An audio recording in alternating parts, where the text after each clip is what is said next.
since I was a kid. Oh yeah, I was big league dream. I was big league dream. For as long as I live, Always. I'm big league dreaming. I never got to bat in the major leagues. I'd have liked to have that chance, just once. To stare down a big league pitcher. Make him think you know something he doesn't. Chance to squint at a sky so blue that it hurts your eyes just to look at. To feel the tingle in your arm as you connect with the ball. To run the bases, stretch a double into a triple, and flop face first. Wrap your arms around the bag. That's my wish, Rick and Silla. Welcome to Big League Dreaming, the podcast. John Gonzalez, the dad, and joined today by two of the three boys. Let's say hello to Zach. How you doing, Zach? Doing great. How are you? Doing fantastic. That is son number one in birth order.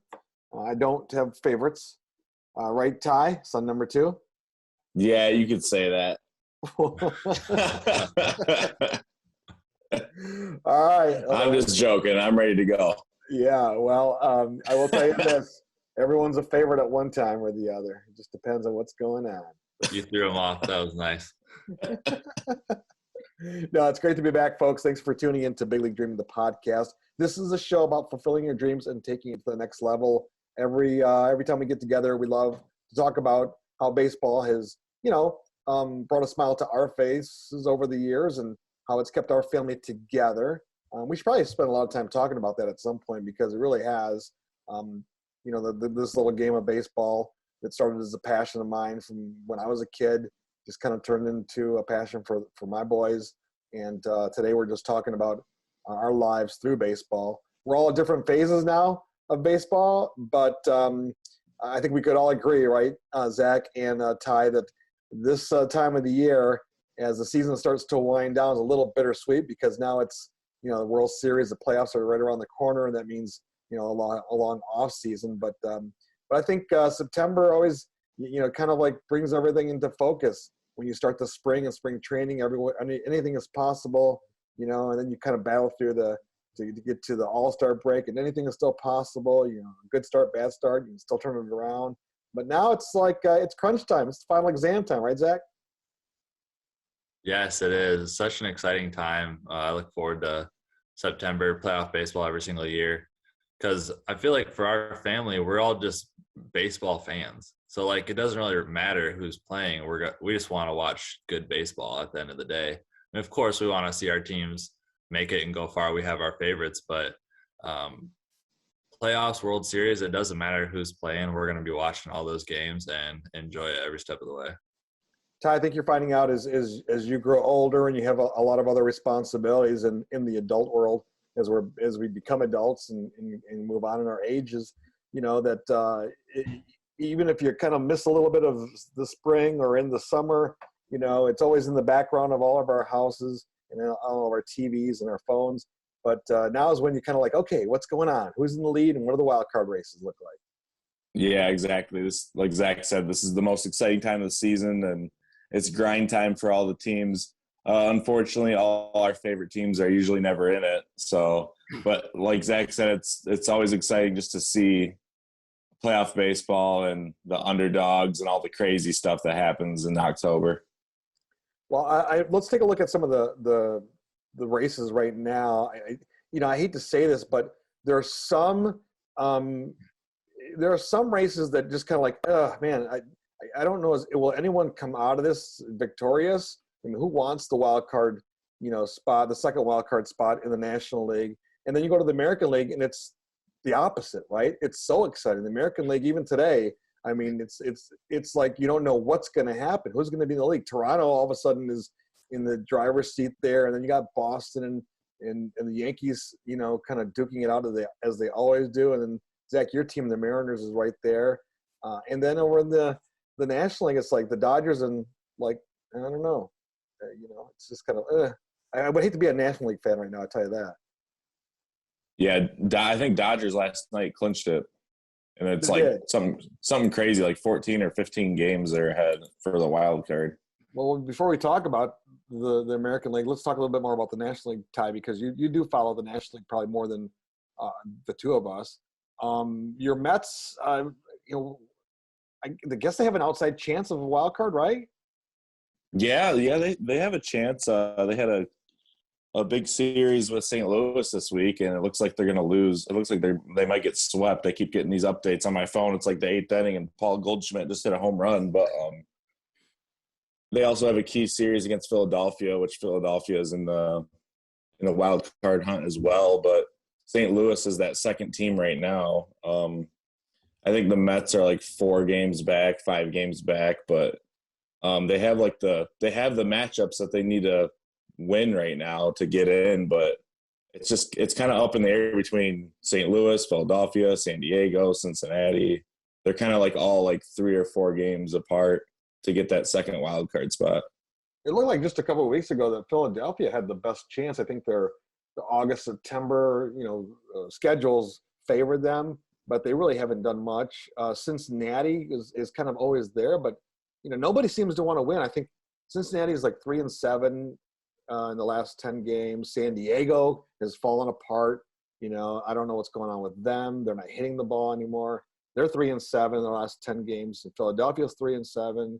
But St. Louis just kind of stuck it out, and they're right there, and they got that second spot right now.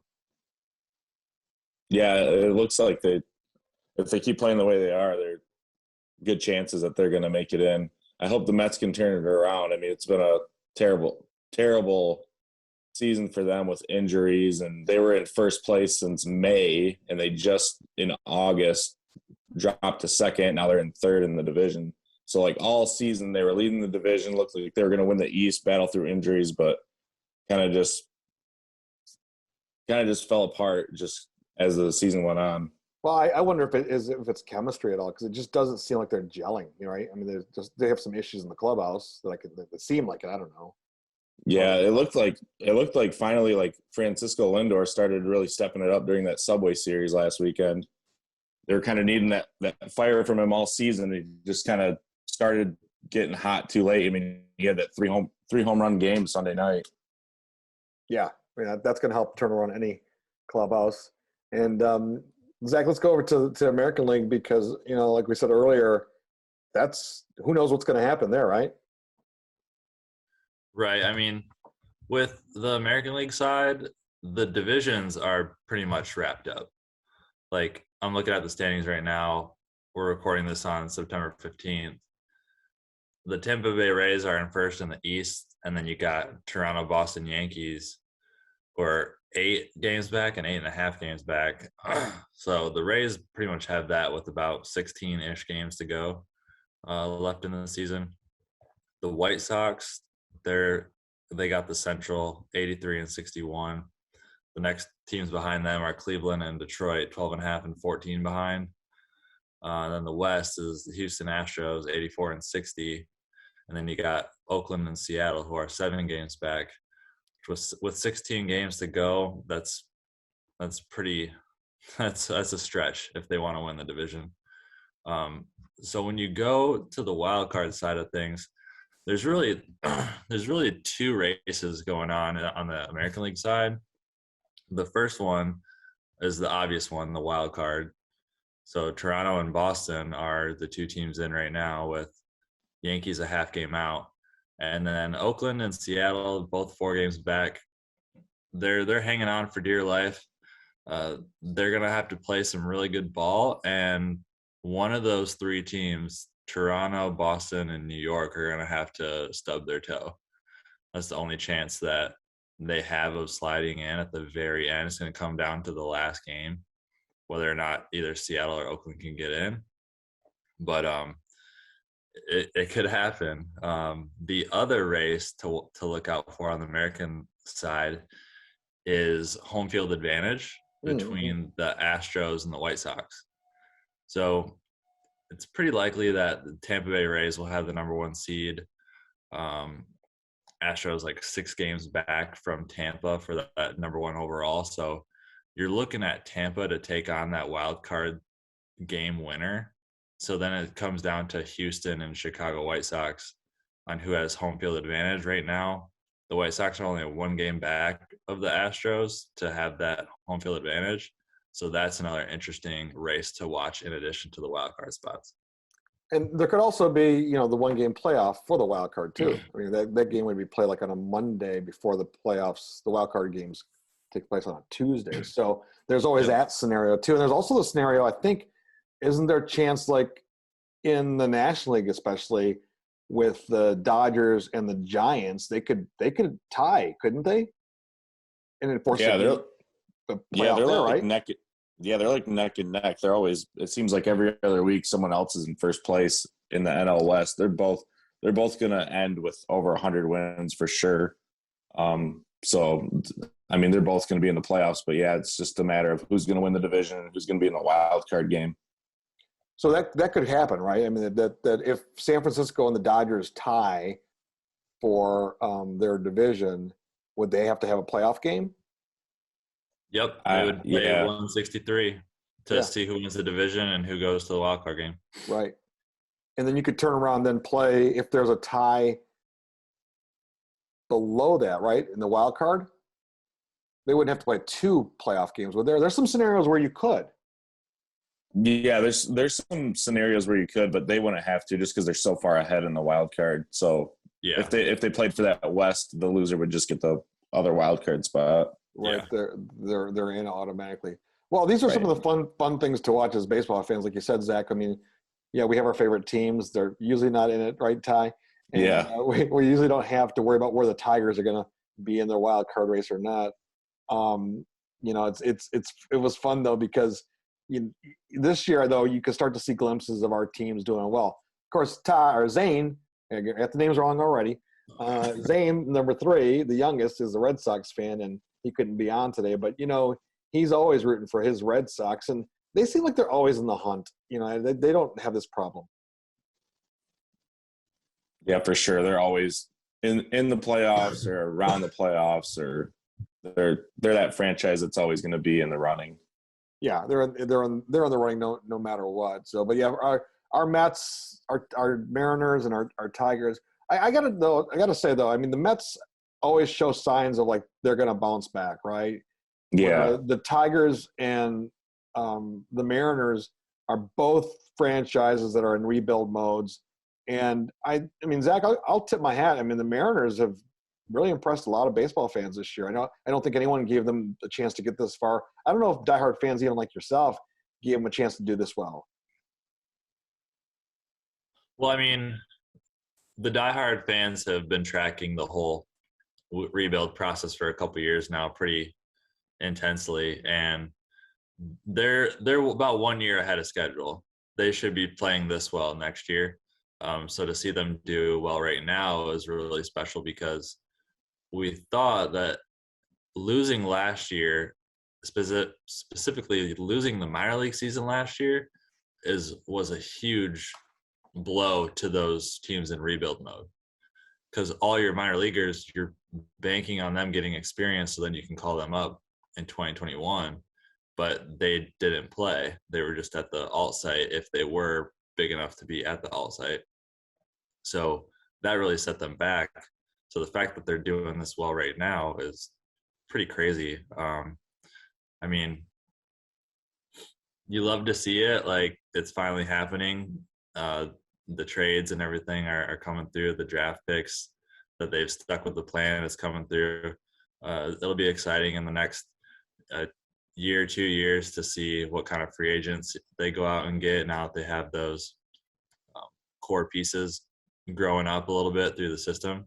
So future is looking good in Seattle as far as the young talent, and they got the All-Star game coming in 2023. So it should be exciting here. Yeah, I think like with the Tigers, I was watching the Reds Pirates game tonight, and they made mention of the Tigers beating Milwaukee today. Tigers beat Milwaukee 4-1, and Matt Manning pitched really well. Who doesn't get a lot of the hype as like a Casey Mize or Tarek Skubal, and pitching is kind of where the Tigers, people know they have arms in the system and they have all this talent there, and they're building on the arms that they have, and that's why the next wave is with Torkelson and Riley Green coming up. The hitters are a little bit further behind, but they're on the verge of it. But they mentioned on the broadcast, they said, "Hey, how about those Tigers? I mean, they beat Milwaukee. They've been competitive against the Rays. They're what did they say? they're only 6 games away from playing 500 baseball, which doesn't sound like much of a compliment, but but when you're a Tigers fan the last few years, that is a big accomplishment. This year, they were one of the worst teams in baseball. They were slugging it out with Baltimore at the bottom, right, in Arizona, but they've really kind of come back into respectability. You see signs of, the potential there of what could happen. But these teams, though, like Seattle, like Detroit, Mets, I'm not going to lump them in there because, they're still in contention. They can also create problems for the teams that want to win those wild cards and win those division titles. Yeah, and that's what you really are playing for, right? Is to disrupt some things when you don't have a shot at the playoffs, because it's always fun to finish the year strong. That way you can go into the off season and the next season with with your head held a little bit higher than if you would have just fizzled out at the very end. Unless, you're trying to go for the very last place so you can get the number 1 pick. Tigers would never do that. It always seems like the last place teams that do that too. Like Arizona or Baltimore is going to sweep the Braves or something so the Mets can get in. It's always going to be like that terrible team that wins 4 games in a row against somebody. Well, Baltimore put up some decent numbers not too long ago where they were being competitive. I don't see that from Arizona or Colorado or Pittsburgh has not been too bad, but they're Pittsburgh's 53-91. I guess that's pretty bad. But Arizona's got 47 wins. That's just anemic. Baltimore's got 46 wins. The Tigers 70 wins looks pretty impressive. Yeah. Compared to that, Seattle's got 70. Seattle's 78-68. That's pretty darn good. That'd be first place in the NL East. Oh yeah, let's talk about the NL East for a little bit. Zach, you did a great job of recapping the standings in the NL in the American League. Ty, let's look at the standings in the National League. I was looking at them earlier today, and I'll tell you that National League East. Does anyone have a chance to even advance in the playoffs at all?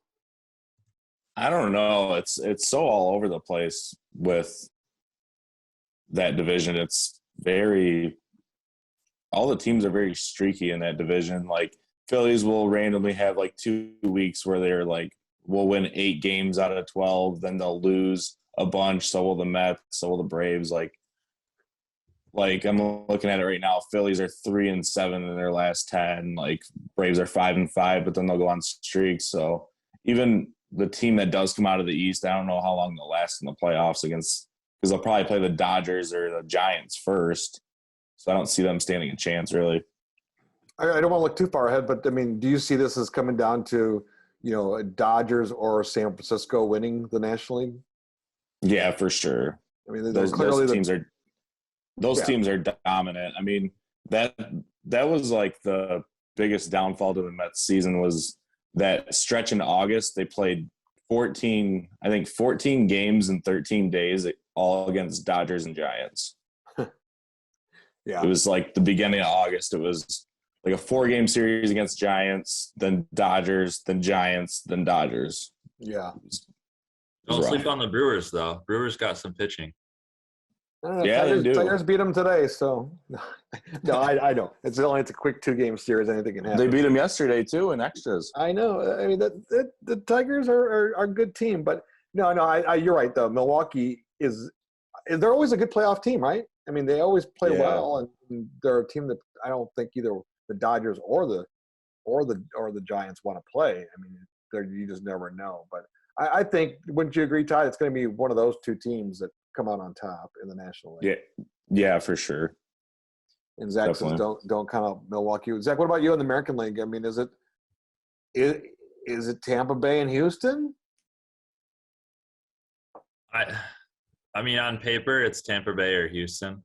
I could see one of the wild card teams getting hot, riding that high from coming out of the wild card, because one of those 3 teams, Toronto, Boston, and New York, is going to get hot. like I said, a long shot for Oakland or Seattle to get in. One of those three teams is going to get hot, and I think if they can keep up that like you said, go on a streak, get streaky, then they could come out of it. But yeah, I think Tampa Bay and Houston are the two best teams in the division or in the league. I know a lot of people are like in the White Sox. They don't play in the best division, so they haven't had to face a lot of teams over 500. Right. So I was looking at their record against teams over 500. They're only 25 and 29 against teams over 500 because they don't face a lot of them, and when they do, they're not doing that great against them. Yeah. So I don't see them winning a series against Houston. Well, I would agree with you that the one of the wild card teams right now, it looks like Toronto. I mean, Toronto's 8-10 in their last, or 8-2 in their last 10 games. And they just kind of overtook Boston and New York for the top wild card in the American League. So people have been looked at Toronto over the years like, oh, this team's got young talent, Vladdy Jr., Bo Bichette. I mean, Bo Bichette, I was watching highlights of him the other day defensively. I did not realize or remembered how good he is as a defensive player. I mean, I was really impressed with him when we saw him. We drove up to DC for the Futures game when they had the All-Star game there a few years back, and he was at the Futures game. And just watching him take ground balls and his hands and his mannerisms on the infield was very impressive. And you just looking at Toronto's offensive power and their run differential, you knew they were gonna make a run at some point because they were down there 2-3 games below the wild card slot, and their run differential was well over 100. It's like, why is this team putting up all these runs but they can't get up there? So I'm not too shocked that they're finally up there with that run differential plus 175, the second best in the American League. It just kind of took some time. Do you look at the run differential much, Dad, or not too much? I do, yeah. For some reason, sometimes when I'm looking at my stats on the MLB app, it shows up. Sometimes it doesn't. So I don't know. Your mom and I used to have this discussion because I was always talking about run differential because the Tigers were one of the worst early in the year. But now it's not popping up on my screen, so I must be doing something wrong. Old man can't figure it out. Can't figure out his phone. How do I work my phone? I'll have to figure it out. But I do look at run differential because I think that really masks some of the teams that are doing better than others. You're kind of like, wait a minute, something doesn't seem right here. I believe teams that play well defensively, are the teams that ultimately will win these championships. I mean, you think about the playoffs, especially, they're typically not out slugging each other. It's going to be a 3-2 game, 3-1 game, and it's going to go extra innings maybe. I mean, every out matters, every at bat matters. So to me, that's where you can tell the teams that have played well defensively over the years, over the season, and kept the runs down are the teams that I think do well. Yeah, if you type in MLB standings, it'll have the run differential on your browser. But I wanted to point out the Mariners run differential to you, Dad, because it's pretty shocking. The run differential is -65, -65, which I think I was listening to them the other day is like almost historic level. Like there's only been a couple teams that have been -60 or worse that are 10 games over 500.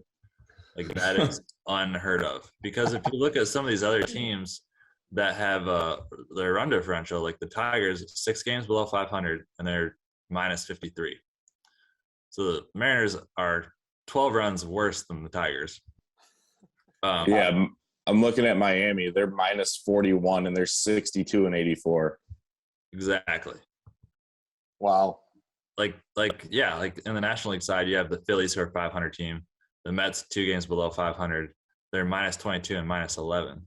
And then you got Seattle, who's 10 over 500, and they're -65, which tells you like their bullpen's good. If it's a close game, they're holding on, they're winning.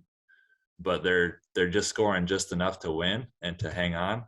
And then when they when they do lose some of these games, they're bad losses. They're bad losses, yeah. And Anybody out. one of the, I don't know about if it's you guys, but one thing I noticed this season, the cliche, the phrase of the last couple of years seems to be a crooked number. Why does that? Why I hear that all the time? Do you guys hear the same thing too?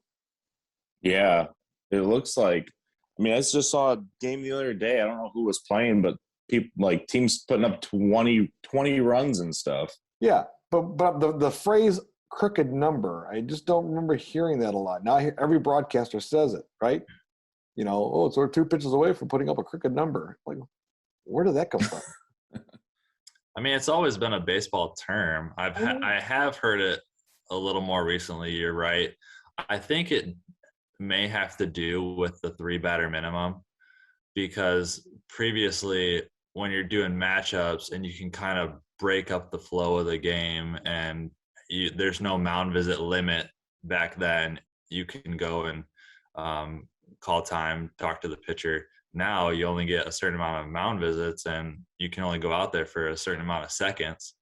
The game has more pace and rhythm. So when the reliever has to throw to 3 guys and you bring him in to face a lefty and then he has to face 2 righties after that, then the righty-lefty matchup isn't as much of a factor as it used to be because the scenarios don't line up as much.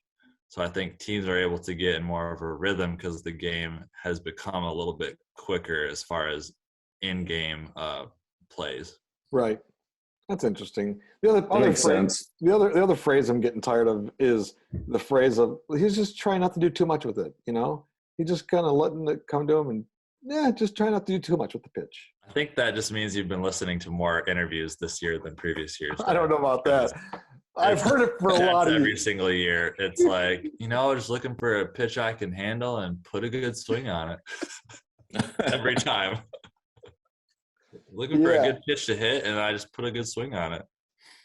Another phrase all the time. I guess that's just baseball, right? That's just how we are in the baseball world. Hey, Ty, real quick, I know we were going to mention Roberto Clemente. It is Clemente Day today. How did you like that clip that I texted you or DM'd you guys of Roberto Clemente hitting that home run completely on 1 foot? Yeah, it was amazing.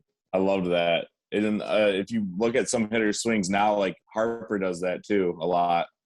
It's just like he swings so hard that he just lifts off that back foot. It's incredible. It's almost like they get more power when they swing like that. That's what it seems like. I was doing some research and reading a story that they made him, like later in his career, made him use a heavier bat just so he could slow down his swing a little bit. Oh my gosh. Because he's just crazy, just like, yeah. I would love to see his, what do you call it, the ratio, the off the bat? Exit velocity. Right, or launch angle. Well, the launch angle, I don't think there's much there, but, just watching how fast his hands were, Yeah. What an incredible talent. And it was cool today to see all the tweets and the love for Roberto Clemente. And, I barely remember him playing. I mean, even though I was alive to watch some of his games on TV, I just barely have faint memories of watching him on TV, but obviously knew who he was. I mean, he was a hero even then, in the early 70s when I was watching baseball.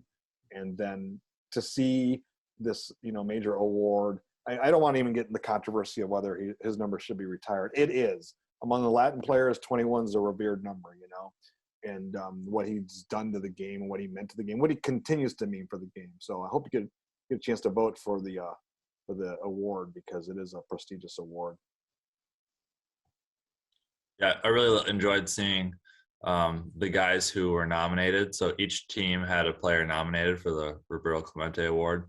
And I enjoyed seeing, like, Kyle Seager was the Mariner that was put up, and he was wearing 21 today.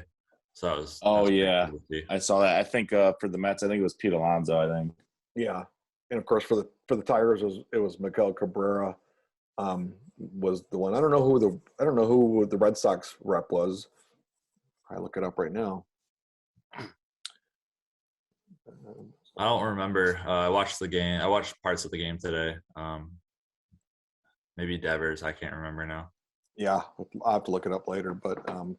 But yeah, and so it's a cool thing. And when you get a chance, folks, if you get a chance to do any research on Roberto Clemente, if you don't know much about him, please do that because definitely a legend of the game. I think the other part of him in his humanitarian, the work he did to help people, right? I didn't realize this in some of my research I did about him. You guys will love this. That was actually the fourth plane, because, he died in the plane crash, taking medical supplies to Nicaragua, and he's a native of Puerto Rico. But that was the fourth plane that left, the plane that crashed. The first three planes, according to some of the research, were kind of like the corrupt politicians. Really? The supplies didn't get to the people. So he said, if I go on this plane, I think it'll have a better chance to reach the people. And wow. Yeah. So I'm like, he died a hero, and it's cool that Major League Baseball is honoring him. Wow, I never knew that. That's crazy. Yeah, there's a lot more. We should just do a whole Roberto Clemente episode one of these days because it's cool to see the schools named after him. Here in Grand Rapids, we have the park named after him. Oh yeah, right. So it's just he touches everything, and I think a lot of us just don't realize what he does or has meant to the game. So, all right, guys. Hey, it was great talking to you. We'll have to do this again. We'll see how we get on the predictions. Zach, do you want to make any World Series predictions right away? Yeah. Let's see. What do you think? Who I want to win, or who I think? Who do you think? Who's gonna win from the American League? What's the matchup in the World Series? All right, I think it's gonna be Tampa Bay and San Francisco. Whoa, Ty? I got Dodgers and Toronto. Oh, and I've got just right now Toronto and San Francisco. Oh, I picked the two ones. Lame. All right, guys. Great talking to you. We'll do it again. And we got some more podcasts coming up, folks. Make sure to keep tuning in. Follow us on all the channels. Email us if you have a suggestion of a future podcast, bigleaguedreaming@gmail.com. And Ty, give everyone the rundown of all the social channels. Yeah, of course. Thank you so much for listening to this episode, everyone. If you want to get with us on social media, give us a follow on Twitter @BLDPod. That's @BLDPOD. And we're also on TikTok @BigLeagueDreaming, posting videos over there. So give us a follow. We'd love to connect with you. Bye, everyone.